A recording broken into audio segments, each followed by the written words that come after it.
It's time now for the Perry Channel sign-off news on this late Monday night, June 15th, 2015. And just before the Perry Channel signs off for the night, here a summary auto. Late night news headlines during this late Monday night. Here we now your news headlines during our touch rate at 10:15 p.m. in this late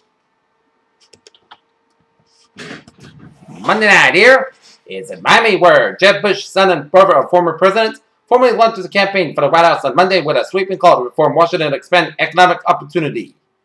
Investigators are looking into the possibility that Joyce Mitchell, the woman charged with helping two murderers escape a New York prison, may have wanted the inmates to kill her husband, a senior law enforcement official told NBC News on Monday. Washington, congressional Republican leaders and White House officials on Monday explored ways to resurrect the trade legislation that stalled last week when House Democrats objected and dealt President Obama an embarrassing defeat at the hands. In New York, stock markets around the world fell Monday, pressured by the collapse of 11-hour talks between the New York bankrupt Greece and its creditors, with investors worried about the possibility that the country could default. Al-Qaeda-linked jihadist Mokhtar Belmokhtar, who allegedly masterminded the siege on an Algerian gas plant, which 38 hostages that have been killed. Washington, Yemeni officials and extremists reported on Monday that the leader of the Al-Qaeda, Yemeni al-Fayda, the second ranking official of the global terror network, Nasser al-Wahashi, has been killed in an American drone strike. Speakers of the program organized on the occasion of the 80th anniversary of the Declaration of Magna Carta in Kamenjar on Monday the democracy was survived in more than 100 countries in the world because of the inspiration given by Magna Carta. In Spokane, Washington, Rachel Dolezal, the civil rights activist whose most of prominence as a black woman but was masked last week as white, said Monday she would step down as head of the local NAACP chapter, signing concern to the controversy. In Oak Island, North Carolina, beachgoers cautiously returned to the ocean Monday after two young people lost limbs in separate life-threatening shock attacks in the same time in North Carolina. Cabinet announced on Monday they plan to close 140 stores in North America over the next few years, potentially affecting thousands of jobs as the brand struggles to turn around a business mounted a long sales slump. Hank Greenberg won his fight to hold the United States responsible to build a bill to force Stanford American International Group Incorporated, but that's about it.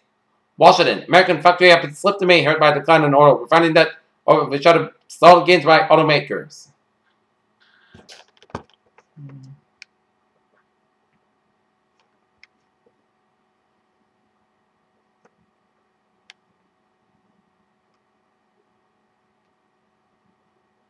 The goal of picking greenhouse gas emissions to combat climate change could be achieved as early as 2020 with very little economic pain and new technological fixes, according to a new report released Monday.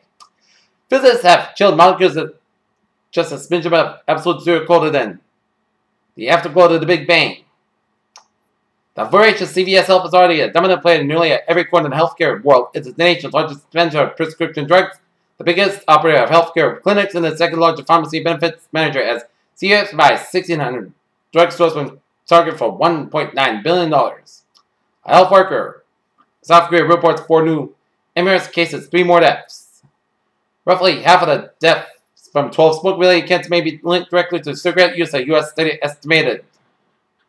Researchers have identified a new therapeutic approach that, while still could promote the development of new bone-forming cells in patients suffering from bone loss.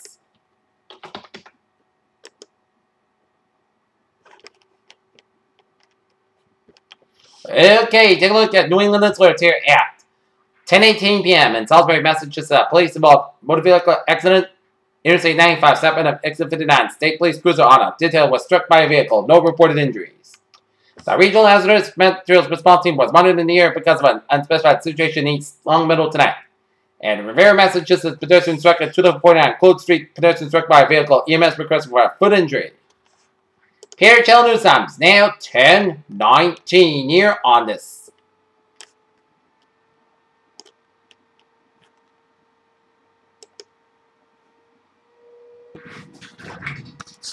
Late Monday night here, time out for a travel report here. Route 24 here, down in Fall River here. It is slow from Route 79 in Fall River all the way out to North Main Street here. The Providence area highways are looking good. 28 on the northbound side. A little slow around the Bond Waterway here. 395 on the southbound side, a little slow. And the Webster Stretch. I-84 on the westbound side, a little slow around the Mass Pike and Sturbridge. And the interchange of Interstate 495 and the Mass Pike a little slow here. 120 on the northbound side, so from 135 in Needham all the way out to Route 9 in Wellesley here. Mass Pike on the eastbound side, so from South Boston to Logan Airport. Route 1A on the southbound side, a little slow in East Boston here. Stewart Drive, slow in both ends from Longfellow Bridge to 93 here. Route 120, a little slow around Route 2 in Lexington, before Route 4 on 128 northbound in Lexington, and Route 128 south, a little slow before Route 3 in Burlington here.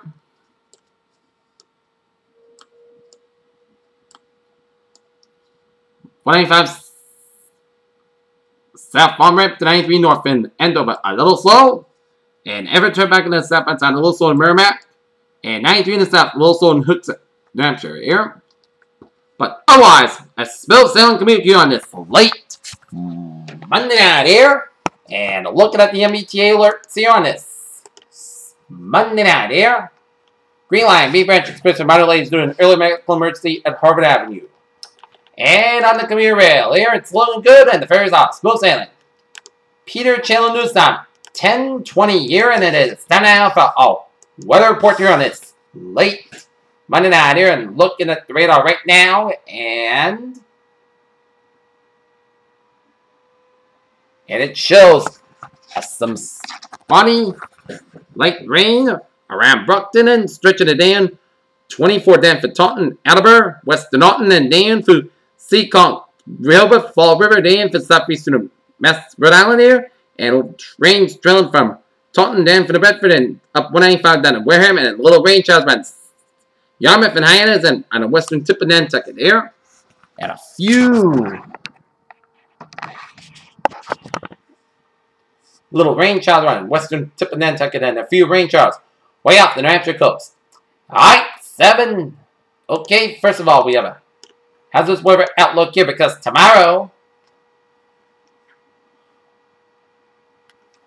tonight, they'll probably have a dense fog advisory maybe needed across portions of Rhode Island, southeast Massachusetts. We'll continue to monitor here.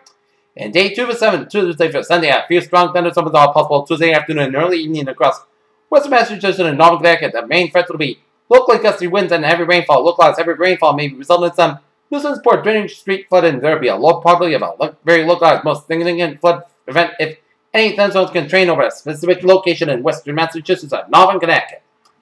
Early 7-day forecast goes like this. While you're sleeping over now, tonight, rain drizzle likely, mainly before midnight. Areas of fog. Overall, clouds got a low end 56 degrees. A light variable wind. Chance of precipitation is 6%. New rains of amount less than 7 inches possible. Tuesday, showers likely mainly after 5 p.m. Areas of fog before 9 a.m. Otherwise, clouds got about 79 degrees. Light and variable wind. Chance of precipitation is 6%. New rains of amount less than 7 inches possible. Tuesday, chance of showers rain before 8 p.m. Sleet clouds got the gradually becoming mostly clear. Got about 61 degrees. Calm wind becoming northwest wind 6 miles after midnight. Chance of precipitation 30%. New precipitation amount less than 10 inches possible. Wednesday, Saturday skies about 74 degrees. And northward about 68 miles by gust size 22 miles an hour here. Wednesday, forecast got about 61 degrees. 51 degrees. South wind around 5 miles coming in from midnight. Thursday, slight dishy showers. Parts of the same skies, but higher safe all about 60 degrees most skies. Chance of precipitation 20% on Thursday, up into 30% by Thursday. Friday, most of the podcast got about 79 about 55 degrees. Saturday, most of the got about 75 degrees with a chance of showers 78, with most skies got about 61 degrees and chance of precipitation 30%. So Sunday, chance of showers, parts of the most skies got about 81 about 66 degrees. Chance of precipitation 30%. And for Monday, chance of showers, most parts of the got about 81 degrees and chance of precipitation is 30%. Not temperature set at 61 degrees, and that is going to be it for the Peter Channel sign-off news on this Monday night, June 15th, 2015. I'm Pearson. Hope you have a good night, and I'm looking forward to see you tomorrow morning. Good night.